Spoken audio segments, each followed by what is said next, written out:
Our lecture is on subject construction materials.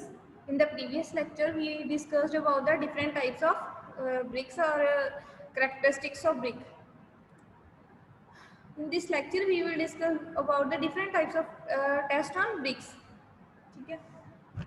First है compressive strength.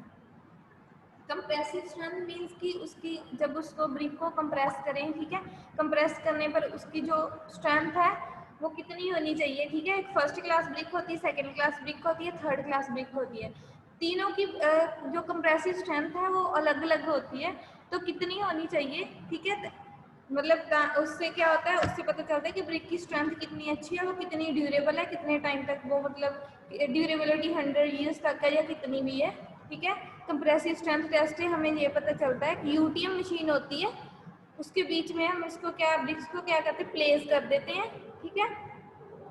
और वो ऊपर से भी ऐसे कंप्रेस होती जाती है, नीचे वाली प्लेट भी वो आपस में ऐसे कंप्रेस होती है, तो बीच वाली जो ब्रिक है वो उसमें जो है वो क्रैक्स आने स्टार्ट हो जाते हैं, तो उससे फिर एक रीडिंग होती है, ठीक है।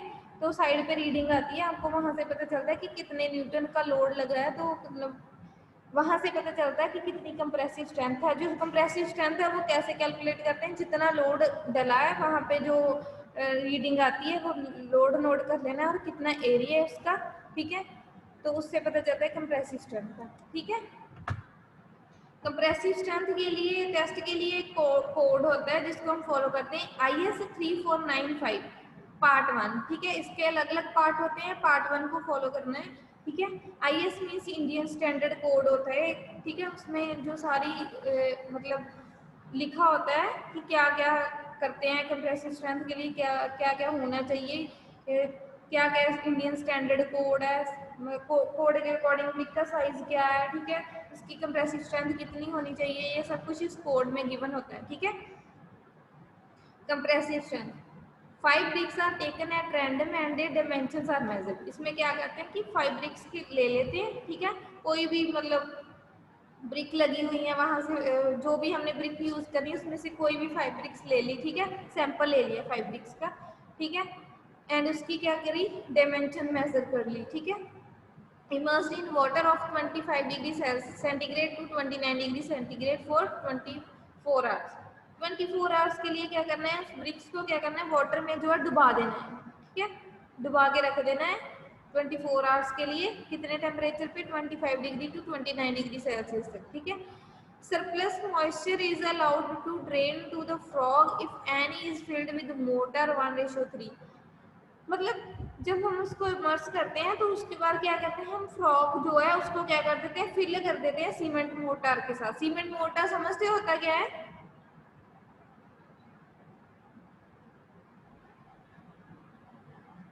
हाँ जी हरदीप। हाँ जी जी। वाटर सीमेंट और सैंड का पेस्ट होता है। हाँ, सीमेंट और सैंड का मिक्सचर होता है, ठीक है। उससे क्या होता है कि जो मतलब उस जो बीच वाला फ्रॉग होता है ना, सिर्फ उसमें लगाना होता है इसको, ठीक है। फ्रॉग समझते हो, जो ब्रिक के ऊपर जहाँ पे कंपनी का नेम लिखा है उस पर क्या कर देते हैं हम, उसको मोटर के साथ फिल कर देते हैं 1:3, समझते हो। मतलब सपोज हमने कोई भी 1:3 का मिक्स बनाना है, तो एक बैग हमारा सीमेंट का होगा और 3 बैग क्या होंगे, सैंड के होंगे। इसका मतलब ये है, ठीक है। मतलब एक क्वांटिटी जो है सीमेंट की होगी, 3 किसकी होगी, सैंड की होगी। 1:3 का मतलब ये है। It is kept under A jute bag for another 24 hours after which it immersed in clean water for 3 days. हमने इसके बाद ही क्या करना है, उसको वाटर में से निकाल लिया, निकाल के क्या करना है, जूट बैग होते हैं ना, जो बोरियां बोलते हैं जिसको, बोरे, उसको ना गीला करके उसके कवर कर देते हैं ब्रिक्स को, ठीक है। कितने डेज के लिए उसको रखना है, 3 डेज के लिए रखना है, ताकि वो अच्छे से मतलब क्या शेप अच्छी हो उसकी, मतलब बिल्कुल रेगुलर हो, ठीक है।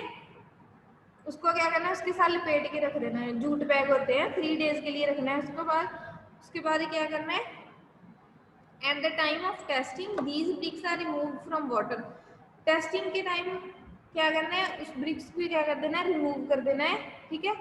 Wipe dry and placed in flat surface between plywood sheets each of 3 mm thickness, किसके बीच में रख देना है, प्लाईवुड शीट के साथ, प्लाई होती है, ठीक है, उसके बीच में रख देना है, उसकी कितनी थिकनेस होती है, 3 mm थिकनेस होनी चाहिए, ठीक है।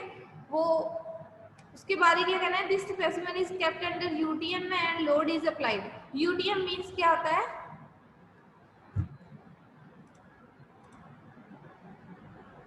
टेस्टिंग मशीन ही होती है, ठीक है, ये उसको यूटीएम बोलते हैं, ठीक है, यूनिवर्सल टेस्टिंग मशीन, ठीक है। The compressive strength should note down, ठीक है। जो हमारी एक होती है फर्स्ट क्लास ब्रिक, जैसे कि मैंने बताया, एक होती है सेकंड क्लास ब्रिक, एक होती है थर्ड क्लास ब्रिक। जो हमारी फर्स्ट क्लास ब्रिक होती है, ये पीछे लिखा है देखो, ठीक है, उसकी जो कंप्रेसिव स्ट्रेंथ है वो 10 न्यूटन पर एम स्क्वायर होनी चाहिए, ठीक है। और सेकंड की होनी चाहिए 7.5 न्यूटन पर एम स्क्वायर, थर्ड की होनी चाहिए 5 न्यूटन पर M square.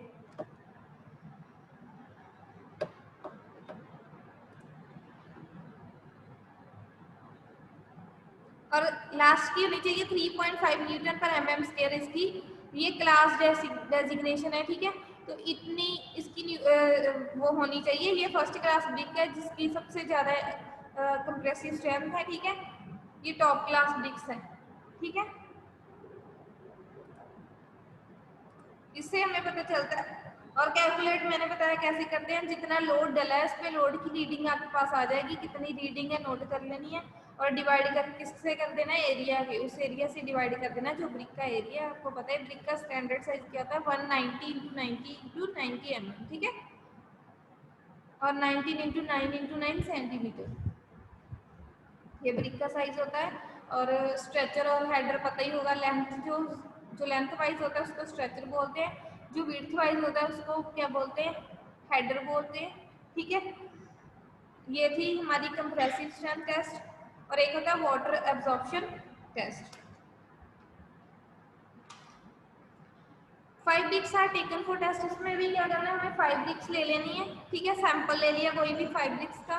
They are allowed to dry in an oven 110 degree centigrade to 115 centigrade till they attain a constant weight, usually takes place in 48 hours के लिए हमने उसको क्या कर देना है, ओवन में रख देना है।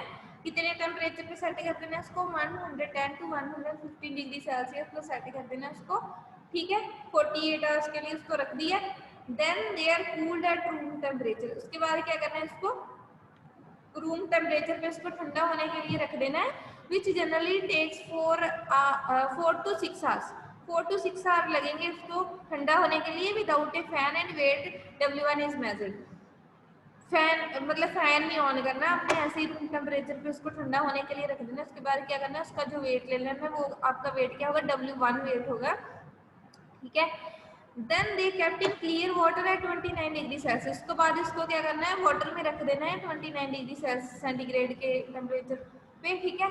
और वो 24 आवर्स के लिए रखना है, and wipe dry with the damp cloth and weight W2 is measured, ठीक है। उसके बाद उसको ड्राई कर लेना है कपड़े के साथ, ठीक है। और उसके उसके वेट लेना है, वो वेट होगा W2, ठीक है। The average percentage of water absorbed as percentage of dry is reported, ठीक है। उसकी जो एवरेज परसेंटेज है वो निकाल लेनी है 100 के साथ मल्टीप्लाई करके, तो ये वो इससे होता है वाटर एब्जॉर्प्शन टेस्ट, ठीक है। नेक्स्ट है फ्लोरेसेंस टेस्ट। अब फ्लोरेसेंस वर्ड पता है सबको क्या होता है, हाँ जी हरदीप, फ्लोरेसेंस पता है? No ma'am. Fluorescence means bricks में आपने देखा होगा व्हाइट व्हाइट सॉल्ट सा होता है ना ब्रिक्स में, ब्रिक्स, हाँ जी। मैम ब्रिक्स में बोल रहे हैं, ब्रिक्स हाँ, में वाइट वाइट सा होते होते छोटे छोटे होते हैं कुछ स्टोन्स। ब्रिक्स वेट,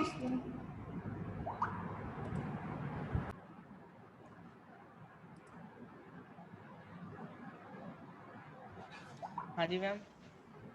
जो समझते हो क्या होती है ब्रिक, तो पता ही है ना, हाँ जी ब्रिक का ਇੱਟ पता है है। ना, ਇੱਟ ਜਿਹਨੂੰ ਬੋਲਦੇ ਆ, ਤੇ ਕਿਸੇ ਟਾਈਮ ਮਤਲਬ ਬ੍ਰਿਕਸ ਦੇ ਉੱਪਰ ਇਦਾਂ ਨਹੀਂ ਹੋ ਜਾਂਦਾ, ਵਾਈਟ ਵਾਈਟ ਸਾਲਟ ਟਾਈਪ ਆ ਜਾਂਦਾ, ਪਾਊਡਰ ਜਿਹਾ ਹੋ ਜਾਂਦਾ,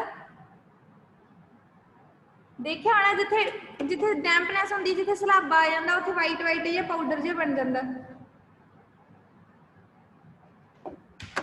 ਯੈਸ ਮੈਮ। ਪਤਾ ਹਾਂਜੀ ਹੁੰਦਾ ਜੀ। ਹਾਂਜੀ ਦੇਖਿਆ ਜੀ ਠੀਕ ਹੈ, ਮੈਂ ਕਿਹਾ ਉਹਨੂੰ ਹਾਂਜੀ ਕਹਿੰਦੇ ਹੁੰਦਾ ਆ ਜੀ। ਫਲੋਰੈਸੈਂਸ। ਆਪਾਂ ਫਲੋਰੈਸੈਂਸ ਟੈਸਟ ਕਰਦੇ ਹਾਂ, ਠੀਕ ਹੈ, ਉਹਨੂੰ ਫਲੋਰੈਸੈਂਸ ਬੋਲਦੇ ਆ, ਠੀਕ ਹੈ। 5 samples are taken and the bricks are placed vertically in a dish 30 centimeter into 20 centimeter ਦੀ ਇੱਕ ਡਿਸ਼ ਹੁੰਦੀ ਆ, ਠੀਕ ਹੈ, ਵਰਟੀਕਲੀ ਹੁੰਦੀ ਹੈ ਇਦਾਂ, ਠੀਕ ਹੈ। ਉਹਦੇ ਵਿੱਚ ਕੀ ਕਰ ਦੇਣਾ, ਡਿਸ਼ ਹੁੰਦੀ 30 ਸੈਂਟੀਮੀਟਰ ਟੂ 20 ਸੈਂਟੀਮੀਟਰ ਦੀ, ਉਹਦੇ ਵਿੱਚ ਆਪਾਂ ਕੀ ਕਰਨਾ, ਬ੍ਰਿਕਸ ਨੂੰ ਵਰਟੀਕਲੀ ਪਲੇਸ ਕਰ ਦੇਣਾ, ਠੀਕ ਹੈ। ਹੈਡ ਦੇ ਜਿੱਦਾਂ ਇੱਕ ਮਿੰਟ, ਜਿੱਦਾਂ ਆਪਣੀ ਬ੍ਰਿਕ ਆ ਹਨਾ, ਉਹਨੂੰ ਏਦਾਂ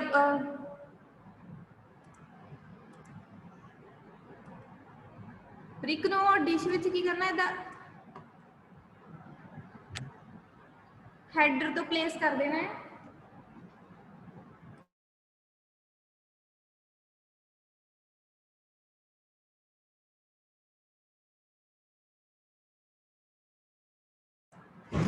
ਜਿਹੜੀ ਬ੍ਰਿਕ ਆ ਉਹਨੂੰ ਆਪਾਂ ਕੀ ਕਰ ਦੇਣਾ, ਵਰਟੀਕਲੀ ਪਲੇਸ ਕਰ ਦੇਣਾ, ਠੀਕ ਹੈ, ਹੈਡਰ ਸਾਈਡ ਤੋਂ, ਠੀਕ ਹੈ। ਆ ਜਿਹੜੀ ਆਪਣੀ ਇੱਧਰ ਨੂੰ ਕੀ ਹੁੰਦੀ, ਲੈਂਥ ਵਾਈਜ਼ ਸਟ੍ਰਕਚਰ ਹੁੰਦੀ ਆ, ਹੈਡਰ ਹੁੰਦੀ ਆ, ਹੈਡਰ ਵਾਲੀ ਸਾਈਡ ਤੋਂ ਕੀ ਕਰ ਦੇਣਾ, ਆਪਾਂ ਉਹਨੂੰ ਪਲੇਸ ਕਰ ਦੇਣਾ ਹੈ, ਠੀਕ ਹੈ, ਜਿਹੜੀ ਆ ਡਿਸ਼ ਆ, ਠੀਕ ਹੈ। approximately in size with 2.5 centimeter immersed in, ਆਪਾਂ ਉਹਨੂੰ ਕੀ ਕਰ ਦੇਣਾ ਹੈ, 2.5 ਸੈਂਟੀਮੀਟਰ ਤੱਕ ਵਾਟਰ 'ਚ ਉਹ ਕਰ ਦੇਣਾ ਹੈ, ਇਮਰਸ ਕਰ ਦੇਣਾ ਹੈ, ਠੀਕ ਹੈ। ਜਿਹੜੀ ਆਪਣੀ ਬ੍ਰਿਕ ਆ ਉਹ ਤੁਹਾਨੂੰ ਪਤਾ ਹੈ ਕਿੰਨੀ ਹੁੰਦੀ ਹੈ, 19 ਸੈਂਟੀਮੀਟਰ ਦੀ ਹੁੰਦੀ ਹੈ। ਆਪਾਂ ਕੀ ਕਰ ਦੇਣੀ, ਨੀਚੇ 2.5 ਸੈਂਟੀਮੀਟਰ ਤੱਕ ਉਹਨੂੰ ਵਾਟਰ 'ਚ ਕੀ ਕਰ ਦੇਣਾ, ਇਮਰਸ ਕਰ ਦੇਣਾ 30 ਬਾਈ 20 ਸੈਂਟੀਮੀਟਰ ਦੀ ਡਿਸ਼, ਠੀਕ ਹੈ, ਵਰਟੀਕਲੀ ਉਹਨੂੰ ਕਰ ਦੇਣਾ ਹੈ, ਠੀਕ ਹੈ, ਪਲੇਸ ਕਰਨਾ ਉਹਦੇ ਵਿੱਚ। The water is allowed to be absorbed by the brick and evaporated through it, ਠੀਕ ਹੈ। ਜਿਹੜੀ ਆ ਮਤਲਬ ਉਹਦੇ ਵਿੱਚ ਕੀ ਕਰ ਦੇਣਾ, ਆਪਾਂ ਇਵੈਪੋਰੇਟ ਹੋਣ ਦੇਣਾ, ਮਤਲਬ ਇਵੈਪੋਰੇਟ ਮੀਨਸ ਕਿ ਉਹਦੇ ਅੰਦਰ ਵਾਟਰ ਨੂੰ ਵੀ ਐਬਜ਼ੌਰਬ ਕਰਨ ਦੇਣਾ ਹੈ, ਤੇ ਆਪਾਂ ਉਹਦੇ ਵਿੱਚ ਵਾਟਰ ਵੀ ਇਵੈਪੋਰੇਟ ਹੋਣਾ। ਇਵੈਪੋਰੇਸ਼ਨ ਤੁਹਾਨੂੰ ਪਤਾ ਹੋਣਾ ਕੀ ਹੁੰਦੀ ਹੈ, ਠੀਕ ਹੈ। ਤੇ ਇਵੈਪੋਰੇਸ਼ਨ ਤੇ ਐਬਜ਼ੌਰਪਸ਼ਨ ਦੋ ਇਹਦੇ ਵਿੱਚ ਪ੍ਰੋਸੈਸ ਹੋਣੇ ਆ, ਠੀਕ ਹੈ। ਤੇ ਬ੍ਰਿਕ ਆ ਜਿਹੜੀ ਉਹ ਵਾਟਰ ਐਬਜ਼ੌਰਬ ਕਰੂਗੀ ਤੇ ਇਵੈਪੋਰੇਸ਼ਨ ਵੀ ਨਾਲ ਨਾਲ ਹੋਊਗੀ, ਠੀਕ ਹੈ। ਤੇ ਫਿਰ ਮੈਮ ਇਵੈਪੋਰੇਸ਼ਨ ਕੀ ਹੋਤੀ ਹੈ? ਇਵੈਪੋਰੇਸ਼ਨ ਤੁਸੀਂ ਸਾਇੰਸ 'ਚ ਪੜ੍ਹਿਆ ਹੋਣਾ ਆ, ਜਸਟ ਵੇਟ, ਠੀਕ ਹੈ। ਫਿਰ ਆਪਾਂ ਕੀ ਕਰਨਾ ਹੈ, ਉਹਨੂੰ 25 mm ਦੀ ਡੈਪਥ ਤੇ 2.5 ਸੈਂਟੀਮੀਟਰ ਦੀ ਡੈਪਥ ਤੇ ਉਹਨੂੰ ਰੱਖ ਲਿਆ, ਠੀਕ ਹੈ। ਤੇ ਫਿਰ ਉਹਨੂੰ ਕੀ ਕਰ ਦਿੱਤਾ, ਉਹਨੂੰ ਮਤਲਬ ਉਹਦੇ ਵਿੱਚ ਇਵੈਪੋਰੇਸ਼ਨ ਹੋਣ ਦੇਣੀ ਹੈ, ਵੈਲ ਵੈਂਟੀਲੇਟਡ ਹੋਣਾ ਚਾਹੀਦਾ ਹੈ, ਬਿਲਕੁਲ ਬੰਦ ਨਹੀਂ ਕਰ ਦੇਣਾ ਕਿ ਇਵੈਪੋਰੇਟ ਹੀ ਨਾ ਹੋਵੇ, ਇਵੈਪੋਰੇਸ਼ਨ ਉਹਦੇ ਵਿੱਚ ਹੋਣੀ ਚਾਹੀਦੀ ਹੈ, ਠੀਕ ਹੈ। ਫਿਰ ਵਾਟਰ ਨੂੰ ਕੀ ਕਰਨਾ ਹੈ, ਫਿਰ ਮਤਲਬ ਆਪਾਂ 25 ਜੋ ਵੀ ਆ 2.5 ਸੈਂਟੀਮੀਟਰ ਤੱਕ ਫਿਰ ਫਿਲ ਕਰਕੇ ਉਹਨੂੰ ਫਿਰ ਇਹਦੇ ਵਿੱਚ ਕੀ ਕਰ ਦੇਣਾ, ਬ੍ਰਿਕਸ ਨੂੰ ਦੁਬਾਰਾ ਰੱਖ ਦੇਣਾ। ਜਦੋਂ ਵਾਟਰ ਫਿਰ ਦੁਬਾਰਾ ਸੁੱਕ ਗਿਆ, ਘਟ ਗਿਆ ਨਾ, ਫਿਰ ਉਹਨੇ ਰੱਖ ਦੇਣਾ ਹੈ। ਫਿਰ ਉਸ ਤੋਂ ਬਾਅਦ ਕੀ ਕਰਨਾ ਹੈ, ਆਫਟਰ ਦਿਸ ਬ੍ਰਿਕ ਆਰ ਐਗਜ਼ਾਮਿਨਡ, ਠੀਕ ਹੈ। ਫਿਰ ਇਹ ਇੱਥੇ ਸਿੰਗਲ ਲਿਖਿਆ, ਵੈਸੇ 2 ਵਾਰੀ ਕਰਨਾ ਹੈ ਉਹਨੂੰ ਆਪਾਂ। 2 ਵਾਰੀ ਕਰਨ ਤੋਂ ਬਾਅਦ ਕੀ ਕਰਨਾ, ਆਪਾਂ ਬ੍ਰਿਕਸ ਨੂੰ ਐਗਜ਼ਾਮਿਨ ਕਰਨਾ ਹੈ ਕਿ ਉਹਦੇ ਵਿੱਚ ਕਿੰਨੇ ਮਤਲਬ ਵਾਈਟ ਪੈਚਸ ਆ ਚੁੱਕੇ ਆ, ਠੀਕ ਹੈ। ਵਾਈਟ ਜਿੰਨਾ ਵੀ, ਇੱਕ ਹੁੰਦਾ ਹੈ ਨਿਲ, ਇੱਕ ਹੁੰਦਾ ਸਲਾਈਟ, ਇੱਕ ਹੁੰਦਾ ਮੋਡਰੇਟ, ਇੱਕ ਹੈਵੀ। ਨੀਲੇ ਵਿੱਚ ਕੀ ਆ ਕਿ ਮਤਲਬ ਬਹੁਤ ਹੀ ਲੈਸ ਕੁਆਂਟੀਟੀ ਹੋਣੀ ਉਹਦੀ ਸੋਲਟ ਦੀ, ਮਤਲਬ ਬਿਲਕੁਲ ਘੱਟ ਕੁਆਂਟੀਟੀ, ਮਤਲਬ ਜਿਹੜੀ ਵੀ ਆਪਣੀ ਐਕਸਪੋਜ਼ਡ ਉਹਦਾ ਏਰੀਆ ਆ, ਠੀਕ ਆ, ਜਿੰਨਾ ਵੀ ਐਕਸਪੋਜ਼ਡ ਏਰੀਆ ਆ, ਮਤਲਬ ਬ੍ਰਿਕ ਦਾ ਏਰੀਆ ਆ, ਉਹਦੇ ਵਿੱਚੋਂ ਮਤਲਬ ਬਹੁਤ ਹੀ ਜ਼ਿਆਦਾ ਆਪਾਂ ਉਹਦੇ ਅਕੋਰਡਿੰਗ ਪਰਸੈਂਟੇਜ ਕੱਢ ਲੈਣੀ ਉਹਦੀ, ਕਿ ਉਸ ਜਿੰਨਾ ਵੀ ਏਰੀਆ ਚਾਹੀਦਾ, ਬਿਲਕੁਲ ਥੋੜੇ ਏਰੀਆ ਚਾਹੀਦਾ, ਉਹਦੇ ਏਰੀਆ ਨੂੰ ਉਹਦੇ ਨਾਲ ਕੰਪੇਅਰ ਕਰ ਦੇਣਾ ਆ, ਠੀਕ ਹੈ। ਉਸ ਤੋਂ ਤੇ ਜੇ ਬਹੁਤ ਹੀ ਜ਼ਿਆਦਾ ਲੈਸ ਕੁਆਂਟੀਟੀ ਹੋਈ ਇਹਨੂੰ ਆਪਾਂ ਕੀ ਕਹਿਣਾ ਕਿ ਨੀਲੀ ਹੈ, ਮਤਲਬ ਉਹਨੂੰ ਕਾਊਂਟ ਹੀ ਨਹੀਂ ਕਰਨਾ, ਠੀਕ ਹੈ। ਆਪਾਂ ਕਿ ਨੋ ਪਰਸੈਪਟੇਬਲ ਹੋਊਗੀ ਉਹ, ਠੀਕ ਹੈ, ਉਹਦੇ ਵਿੱਚ ਸੋਲਟ ਪ੍ਰੈਜ਼ੈਂਟ ਨਹੀਂ ਹੋਊਗਾ, ਠੀਕ ਹੈ। Slide not more than 10% of area of brick is covered, ਜਿੰਨੇ ਵੀ ਏਰੀਆ 'ਚ ਹੋਈ ਆਪਾਂ ਉਹ ਏਰੀਆ ਕੱਢ ਲੈਣਾ as compare to exposed brick, ਜੋ ਵੀ ਉਹਦਾ ਏਰੀਆ ਹੈ, ਠੀਕ ਹੈ। ਤੇ ਉਸ ਤੋਂ ਆਪਾਂ ਨੂੰ ਪਤਾ ਚੱਲ ਜਾਣਾ ਹੈ ਕਿ ਅਗਰ ਉਹਦਾ 10% more than 10% note more than 10%, ਉਹਨੂੰ ਆਪਾਂ ਕੀ ਕਹਾਂਗੇ, ਸਲਾਈਡ ਹੋਊਗਾ, ਠੀਕ ਹੈ। ਸਲਾਈਡ ਫਲੋਰੈਸੈਂਸ ਹੋਊਗੀ ਉਹਦੇ ਵਿੱਚ। ਮੋਡਰੇਟ ਕੀ ਹੋਊਗੀ, heavy deposit covering up to 50% of the area, ਠੀਕ ਹੈ। ਇਹਦੇ ਵਿੱਚ ਕੀ ਆ ਕਿ ਮੋਡਰੇਟ ਕੀ ਆ, 50% ਏਰੀਆ ਕਵਰ ਕੀਤਾ ਹੋਣਾ ਹੈ ਉਹਨੇ, ਠੀਕ ਹੈ, ਫਲੋਰੈਸੈਂਸ ਨੇ। ਵਾਈਟ ਜਿਹੜੇ ਪੈਚਸ ਆਏ ਹੋਗੇ 50% ਏਰੀਆ ਦੇ ਵਿੱਚ ਹੋਗੇ। ਨੈਕਸਟ ਹੁੰਦਾ heavy deposit covering more than 50% of ਦੇ ਏਰੀਆ ਆਫ ਦੇ ਬ੍ਰਿਕ, ਠੀਕ ਹੈ। ਇਹਦੇ ਵਿੱਚ ਕੀ ਹੈ, 50% ਤੋਂ ਮਤਲਬ ਜ਼ਿਆਦਾ ਹੋਣਾ ਹੈ, ਠੀਕ ਹੈ, ਉਹ ਹੈਵੀ ਫਲੋਰੈਸੈਂਸ ਹੋਗੀ। ਸਮਝ ਆਇਆ ਫਲੋਰੈਸੈਂਸ ਟੈਸਟ?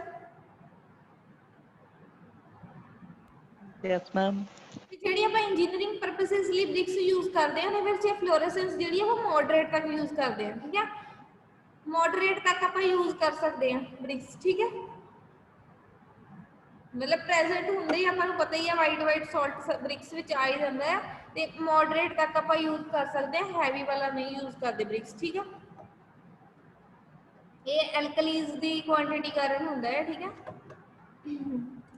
ਨੈਕਸਟ ਹੁੰਦਾ ਹੈ ਕਿ ਡਾਇਮੈਂਸ਼ਨਲ ਟੈਸਟ ਔਰ ਟੋਲਰੈਂਸ ਟੈਸਟ, ਠੀਕ ਹੈ। ਡਾਇਮੈਂਸ਼ਨਲ ਟੈਸਟ 'ਚ ਆਪਾਂ ਨੂੰ ਪਤਾ ਹੀ ਹੈ ਸਟੈਂਡਰਡ ਸਾਈਜ਼ ਬ੍ਰਿਕ ਦਾ ਕੀ ਹੈ 19x9x9 ਸੈਂਟੀਮੀਟਰ, ਠੀਕ ਹੈ। ਆਪਾਂ ਕੀ ਕਰਨਾ ਹੈ ਕੋਈ ਵੀ ਬ੍ਰਿਕ ਦਾ ਟੋਲ ਲੱਗਾ ਹੋਇਆ, ਠੀਕ ਹੈ, ਉਹਦੇ ਵਿੱਚੋਂ ਕੋਈ ਵੀ 20 ਬ੍ਰਿਕਸ ਲੈ ਲੈਣੀਆਂ ਹੈ, ਠੀਕ ਹੈ। ਡਾਇਮੈਂਸ਼ਨ ਟੈਸਟ ਕਰਦੇ ਕਿੱਦਾਂ ਆ, ਬ੍ਰਿਕ ਦਾ ਟੋਲ ਲੱਗਿਆ ਹੋਇਆ ਆਪਾਂ ਉਹਦੇ ਵਿੱਚ ਕੀ ਕੀਤਾ 20 ਬ੍ਰਿਕਸ ਕੋਈ ਵੀ ਲੈ ਲਈਆਂ, ਠੀਕ ਹੈ। ਇੱਕ ਹੁੰਦਾ ਲੈਂਥ ਟੈਸਟ, ਠੀਕ ਹੈ, ਇੱਕ ਹੁੰਦਾ ਹੈ ਵਿਡਥ ਟੈਸਟ ਔਰ ਇੱਕ ਹੁੰਦਾ ਹਾਈਟ ਟੈਸਟ, ਠੀਕ ਹੈ। ਪਰ ਕੀ ਕੀਤਾ 20 ਬ੍ਰਿਕਸ ਲਈਆਂ, 20 ਬ੍ਰਿਕਸ ਲਈਆਂ, ਬ੍ਰਿਕਸ ਨੂੰ ਕੀ ਕੀਤਾ ਆਪਾਂ ਦੇਖੋ ਆ ਤੁਹਾਡੀ ਬ੍ਰਿਕ ਆ ਨਾ, ਆਪਾਂ ਨੂੰ ਬ੍ਰਿਕ ਨੂੰ ਕੀ ਕੀਤਾ ਸਟ੍ਰੈਚਰ ਸਾਈਡ ਤੋਂ ਰੱਖ ਦਿੱਤਾ ਇਦਾਂ, ਇਹ ਸਾਡੀ ਸਟ੍ਰੈਚਰ ਸਾਈਡ ਆ, ਸਮਝਦੇ ਹੋ ਹਰਦੀਪ?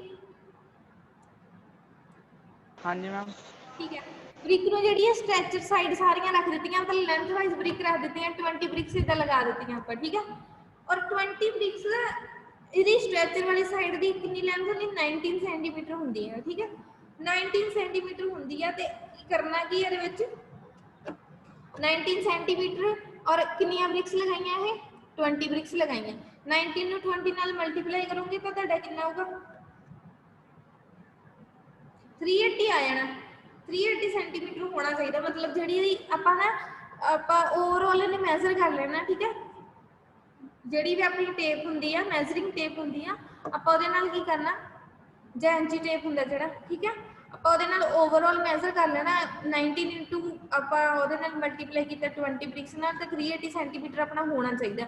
ਤੇ ਆਪਾਂ ਮਤਲਬ ਇਹਦੇ ਵਿੱਚ ਕੀ ਹੁੰਦਾ ਡਾਇਮੈਂਸ਼ਨ ਟੈਸਟ 'ਚ ਆਪਾਂ ਓਵਰਆਲ ਇਹਦੀ ਲੈਂਥ ਟੈਸਟ ਕਰ ਲੈਂਦੇ ਆ ਦ ਬ੍ਰਿਕਸ ਇੱਦਾਂ ਲਗਾ ਕੇ, ਠੀਕ ਹੈ, ਰੋਜ਼ ਲਗਾ ਕੇ ਇੱਕ ਰੋਜ਼ ਸਟ੍ਰੈਚਰ ਸਾਈਡ ਤੋਂ ਕੀ ਕਰਨਾ ਇਹਦੇ ਵਿੱਚ ਜਿਹੜੀ ਵੇਰੀਏਸ਼ਨ ਬ੍ਰਿਕਸ ਵਿੱਚ ਹੁੰਦੀ ਆ ਜ਼ਰੂਰੀ ਨਹੀਂ ਕਿ ਇਹਦਾ ਸਾਈਜ਼ ਮਤਲਬ ਪ੍ਰੋਪਰ ਹੀ ਹੋਵੇ, ਥੋੜਾ ਬਹੁਤਾ ਕਿਸੇ ਟਾਈਮ ਫਰਕ ਪੈ ਜਾਂਦਾ ਬ੍ਰਿਕ ਵਿੱਚ, ਠੀਕ ਹੈ, ਕਿਸੇ ਵੀ ਪੁਆਇੰਟ ਦਾ ਜਾਂ ਕੋਈ ਵੀ ਮਤਲਬ ਬ੍ਰਿਕ ਵਿੱਚ ਫਰਕ ਪੈ ਜਾਂਦਾ। ਆਪਾਂ ਓਵਰਆਲ ਟੈਸਟ ਕੀਤਾ 380 ਪਲੱਸ ਮਾਈਨਸ 8 ਸੈਂਟੀਮੀਟਰ ਤੱਕ ਹੋਣਾ ਚਾਹੀਦਾ, ਮਤਲਬ 380 ਤਾਂ ਆਪਣਾ ਹੈਗਾ ਹੀ ਹੈਗਾ ਆ। ਤੇ ਇਹਦੇ ਵਿੱਚ ਟੋਲਰੈਂਸ ਕਿੰਨੀ ਹੋ ਸਕਦੀ ਛੂਟ, ਮਤਲਬ ਟੋਲਰੈਂਸ ਮੀਨਸ ਛੂਟ, ਟੋਲਰੈਂਸ ਲਿਮਿਟ ਕਿੰਨੀ ਹੋ ਸਕਦੀ ਹੈ ਆਪਾਂ ਪਲੱਸ ਮਾਈਨਸ 8 ਸੈਂਟੀਮੀਟਰ ਤੱਕ ਲੈ ਸਕਦੇ ਇਹਦੇ ਵਿੱਚ, समझ गए हरदीप, समझ आया? हाँ जी हाँ जी ठीक है।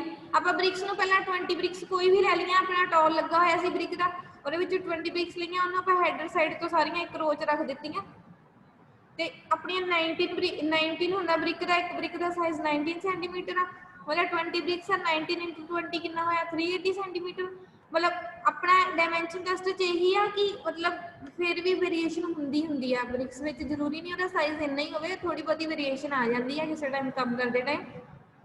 ਤੇ ਉਹ ਵੇਰੀਏਸ਼ਨ ਜਿਹੜੀ ਆਪਾਂ ਕਿੰਨੀ ਛੂਟ ਦੇ ਸਕਦੇ ਉਹਨੂੰ ਆਪਾਂ ਓਵਰਆਲ 20 ਬ੍ਰਿਕਸ ਰੱਖ ਲਈਆਂ, ਕੋਈ ਵੀ 20 ਬ੍ਰਿਕਸ ਚੱਕ ਕੇ ਰੱਖ ਦਿੱਤੀਆਂ, ਔਰ ਵਿੱਚ ਜੇ ਤਾਂ ਪਲੱਸ ਮਾਈਨਸ 8 ਸੈਂਟੀਮੀਟਰ ਹੈ ਤਾਂ ਆਪਣਾ ਮਤਲਬ ਸਹੀ ਆ, ਆਪਾਂ ਟੋਲਰੈਂਸ ਇੰਨੀ ਛੂਟ ਹੋ ਸਕਦੀ ਹੈ ਬ੍ਰਿਕਸ ਵਿੱਚ, ਠੀਕ ਹੈ। ਇਹ ਸੀਗਾ ਆਪਣਾ length test. Same width test ਹੈ, ਵਿਡਥ ਟੈਸਟ ਵਿੱਚ ਕੀ ਕਰਨਾ ਆਪਾਂ ਬ੍ਰਿਕ ਨੂੰ ਜਿਹੜਾ ਆ ਉਹ ਆਪਾਂ ਹੈਡਰ ਸਾਈਡ ਤੋਂ ਰੱਖ ਦੇਣਾ, ਇਦਾਂ ਸਾਰੀਆਂ ਬ੍ਰਿਕਸ ਦਾ ਹੈਡਰ ਸਾਈਡ ਤੋਂ ਰੱਖ ਦਿੱਤੀਆਂ ਸਾਰੀਆਂ, ਇਦਾਂ 20 ਬ੍ਰਿਕਸ ਦੇ ਲਗਾਤੀਆਂ ਸਾਰੀਆਂ, ਠੀਕ ਹੈ। ਹੈਡਰ ਸਾਈਡ ਤੋਂ 20 ਬ੍ਰਿਕਸ ਲਗਾ ਦਿੱਤੀਆਂ ਔਰ ਹੈਡਰ ਦਾ ਸਾਈਜ਼ ਤੁਹਾਨੂੰ ਪਤਾ ਹੀ ਹੈ 9 ਸੈਂਟੀਮੀਟਰ ਹੁੰਦਾ ਆ, ਐਂਡ 9 ਨੂੰ ਆਪਾਂ ਉਹਦੇ ਨਾਲ 20 ਬ੍ਰਿਕਸ ਦਾ ਇਹਦੇ ਵਿੱਚ ਮਤਲਬ 180 ਸੈਂਟੀਮੀਟਰ ਆਇਆ, ਤੇ ਇਹਦੇ ਵਿੱਚ ਜਿਹੜੀ ਹੈ ਟੋਲਰੈਂਸ ਲਿਮਿਟ ਕਿੰਨੀ ਹੋ ਸਕਦੀ ਪਲੱਸ ਮਾਈਨਸ 4 ਸੈਂਟੀਮੀਟਰ ਹੋ ਸਕਦੀ ਹੈ, ਠੀਕ ਹੈ। 180 plus minus 4 centimetre tolerance limit ਹੋ ਸਕਦੀ ਇਹਦੀ, ਠੀਕ ਹੈ। ਇਹ ਸੀਗਾ ਆਪਣਾ ਵਿਡਥ ਟੈਸਟ ਔਰ ਇੱਕ ਹਾਈਟ ਟੈਸਟ ਹੁੰਦਾ। ਹਾਈਟ ਟੈਸਟ 'ਚ ਕੀ ਕਰਨਾ ਹੈ ਆਪਾਂ ਰੱਖਣੀਆਂ ਬ੍ਰਿਕਸ ਆਪਾਂ ਸਟ੍ਰੈਚਰ ਵਾਲੀ ਸਾਈਡ ਤੋਂ, ਬਟ ਕੀ ਕਰਨਾ ਇਹਦੇ ਉੱਪਰ ਰੱਖ ਦੇਣੀ ਹੈ ਇੱਦਾਂ, ਉਹ ਆਪਾਂ ਰੋਜ਼ ਰੱਖੀਆਂ ਸੀ, ਇਹ ਆਪਾਂ ਇੱਕ ਬ੍ਰਿਕ ਦੇ ਉੱਪਰ ਦੂਜੀ ਬ੍ਰਿਕ ਰੱਖੀ ਜਾਣੀ ਹੈ। ਇਹਦੇ ਨਾਲ ਕੀ ਆਪਾਂ ਹਾਈਟ ਟੈਸਟ ਕਰਨਾ, ਸੇਮ ਓਵਰਆਲ ਇਹਦੀ ਸੇਮ ਇਹਦਾ ਵੀ ਓਵਰਆਲ ਟੈਸਟ ਕਰਨਾ ਸੌਰੀ ਓਵਰਆਲ ਮੈਜ਼ਰ ਕਰਨਾ ਸੀ, ਸੇਮ ਇਹਨੂੰ ਵੀ ਓਵਰਆਲ ਮੈਜ਼ਰ ਕੀਤਾ। ਠੀਕ ਹੈ, ਮੈਜ਼ਰ ਕਰਨ ਦੇ ਨਾਲ ਆਪਣਾ ਕੀ ਹੈ, ਜਿਹੜੀ ਇਹਦੀ ਆ ਜਿਹੜੀ ਹਾਈਟ ਆ ਉਹ ਵੀ ਕਿੰਨੀ ਆ 9 ਸੈਂਟੀਮੀਟਰ ਆ, ਪਰ 20 ਬ੍ਰਿਕਸ ਸੇਮ ਇਹ ਵੀ 180 ਸੈਂਟੀਮੀਟਰ ਹੋਗੀ। ਇਹਦੇ ਵਿੱਚ ਵੀ ਟੋਲਰੈਂਸ ਲਿਮਿਟ 4 ਸੈਂਟੀਮੀਟਰ ਤੱਕ ਦੀ ਹੁੰਦੀ ਹੈ। ਠੀਕ ਹੈ, ਔਰ ਆਪਾਂ ਕੀ ਕਰਾਂਗੇ 180, ਇਹਦੇ ਵਿੱਚ ਵੀ 180 ਪਲੱਸ ਮਾਈਨਸ 4 ਸੈਂਟੀਮੀਟਰ। ਠੀਕ ਹੈ, ਇਹਦੇ ਵਿੱਚ ਵੀ ਸੇਮ ਆ, ਵਿਡਥ ਟੈਸਟ ਵਿੱਚ ਵੀ ਹਾਈਟ ਟੈਸਟ ਵਿੱਚ ਵੀ ਟੋਲਰੈਂਸ ਲਿਮਿਟ ਕਿੰਨੀ ਹੋ ਸਕਦੀ 4 ਸੈਂਟੀਮੀਟਰ ਤੱਕ ਹੋ ਸਕਦੀ ਹੈ, ਔਰ ਲੈਂਥ ਟੈਸਟ ਵਿੱਚ 8 ਸੈਂਟੀਮੀਟਰ ਤੱਕ ਹੁੰਦੀ ਹੈ। ਠੀਕ ਹੈ, ਇਹ ਆਪਣਾ ਸੀਗਾ ਡਾਇਮੈਂਸ਼ਨ ਟੈਸਟ। ਮੈਮ ਹਾਈਟ ਦਾ ਦੁਬਾਰਾ ਦੱਸਿਓ ਮਾੜਾ ਜਿਹਾ। ਹਾਈਟ ਵਾਲਾ, ਹਾਈਟ ਵਾਲਾ ਹਾਂਜੀ ਜਿੱਦਾਂ ਲੈਂਥ ਟੈਸਟ ਕੀਤਾ ਸੀ, ਉਹਨੂੰ ਲੈਂਥ ਵਾਈਜ਼ ਬ੍ਰਿਕ ਰੱਖ ਲਈਆਂ ਇਦਾਂ ਇੱਕ ਰੋਜ਼ ਸਾਰੀਆਂ ਇਕੱਠੀਆਂ ਕਰਕੇ। ਫਿਰ ਜਦੋਂ ਆਪਾਂ ਵਿਡਥ ਟੈਸਟ ਕੀਤਾ ਤਾਂ ਉਹਨੂੰ ਆਪਾਂ ਵਰਟੀਕਲੀ ਇਦਾਂ ਬ੍ਰਿਕਸ ਰੱਖ ਦਿੱਤੀਆਂ। ਠੀਕ ਹੈ, ਹੈਡਰ ਸਾਈਡ ਤੋਂ। ਤੇ ਜਦੋਂ ਆਪਾਂ ਆਹ ਟੈਸਟ ਕੀਤਾ ਇਹ ਹਾਈਟ ਟੈਸਟ, ਫਿਰ ਬ੍ਰਿਕਸ ਇਦਾਂ ਰੱਖ ਦਿੱਤੀਆਂ ਸਾਰੀਆਂ ਇੱਕ ਦੂਜੇ ਦੇ ਉੱਪਰ। ਠੀਕ ਆ, ਸਮਝ ਗਏ? ਬ੍ਰਿਕ ਨੂੰ ਕੀ ਕੀਤਾ, ਰੱਖਣੀਆਂ ਇਦਾਂ ਜਿੱਦਾਂ ਆਪਣੀਆਂ ਬ੍ਰਿਕ ਆ, ਸਪੋਜ਼ ਆ ਆਪਣੀ ਬ੍ਰਿਕ ਆ। ਠੀਕ ਹੈ, ਇਸ ਬ੍ਰਿਕ ਦੇ ਉੱਪਰ ਫਿਰ ਇੱਕ ਬ੍ਰਿਕ ਰੱਖ ਦਿੱਤੀ, ਇੱਕ ਬ੍ਰਿਕ ਰੱਖ ਦਿੱਤੀ, ਜਿੱਦਾਂ ਚੱਕਾ ਬਣਾਉਂਦੇ ਹੁੰਦੇ ਆ। ਸਮਝ ਗਏ? ਹਾਂਜੀ ਇੱਕ ਬ੍ਰਿਕ ਦੇ ਉੱਪਰ ਇੱਕ ਬ੍ਰਿਕ ਰੱਖਣੀ, ਮਤਲਬ ਸਿੰਗਲ ਲਾਈਨ ਹੋਣੀ ਚਾਹੀਦੀ ਹੈ, ਇਹ ਨਹੀਂ ਕਿ ਆਪਾਂ ਇਹਦਾ ਵੀ ਚੱਕਾ ਬਣਾ ਦੇਣਾ। ਇਹਦੇ ਉੱਪਰ ਉੱਪਰ ਉੱਪਰ ਯਸ ਮੈਮ ਸਮਝ ਗਏ। ਹਾਂ 20 ਬ੍ਰਿਕਸ ਰੱਖ ਦਿੱਤੀਆਂ, ਠੀਕ ਆਪਾਂ ਕਿਸੇ ਵੀ ਟੋਲ ਚੋਂ ਲੈ ਲਈਆਂ, ਸੇਮ ਉੱਪਰ ਉੱਪਰ ਰੱਖ ਦਿੱਤੀਆਂ। ਹਾਈਟ ਵਾਈਜ਼ ਉਹਦੀ ਆਪਾਂ ਮੈਜ਼ਰਿੰਗ ਟੇਪ ਨਾਲ ਉਹਦੀ ਮੈਜ਼ਰ ਕਰ ਲਿਆ। ਠੀਕ ਹੈ, 180 ਸੈਂਟੀਮੀਟਰ ਤੱਕ ਹੁੰਦਾ ਹੈ, 180 ਸੈਂਟੀਮੀਟਰ। ਔਰ ਇਹਦੇ ਵਿੱਚ ਆਪਾਂ ਸ਼ੂਟ ਕਿੰਨੀ ਦੇ ਸਕਦੇ ਹਾਂ, ਪਲੱਸ ਮਾਈਨਸ 4 ਸੈਂਟੀਮੀਟਰ ਤੱਕ ਦੀ ਸ਼ੂਟ ਹੋ ਸਕਦੀ ਹੈ। ਠੀਕ ਹੈ, ਲੈਂਥ ਸੌਰੀ ਡਾਇਮੈਂਸ਼ਨ 'ਚ ਵੇਰੀਏਸ਼ਨ ਤਾਂ ਹੁੰਦੀ ਰਹਿੰਦੀ ਆ, ਤੇ ਆਪਾਂ ਇੰਨੀ ਵੇਰੀਏਸ਼ਨ ਤੱਕ ਉਹਨੂੰ ਟੋਲਰੈਂਸ ਮੀਨਸ ਇੰਨੀ ਛੂਟ ਦੇ ਸਕਦੇ ਹਾਂ। ਇਹ ਸੀਗੇ ਆਪਣੇ ਟੈਸਟ, ਇੱਕ ਸੀ ਕੰਪਰੈਸਿਵ strength test, dimension test, ਐਫਲੋਰੈਂਸ test ਔਰ ਵਾਟਰ ਐਬਜ਼ਰਪਸ਼ਨ ਟੈਸਟ। 4 ਟੈਸਟ ਆਪਾਂ ਬ੍ਰਿਕਸ ਤੇ ਕਰੀਦੇ ਆ। ਠੀਕ ਹੈ, ਜੇ ਕੋਈ ਪਿਛਲੇ ਟੌਪਿਕ 'ਚ ਹਾਂਜੀ ਆਈਆਂ ਸੀਗੀਆਂ, ਉਹ ਚਲ ਗਏ ਮਤਲਬ ਕਿ ਕਿਹੜਾ ਇੱਧਰ ਗਿਆ ਮੇਰੇ ਨਾਲ ਆਂਟੀ ਉਹ ਦੂਈ ਬੀਬੀ ਜੀ ਤੋਂ। Okay, thank you. Welcome ma'am. Okay, we will continue with the next lecture. You can leave the class. Okay.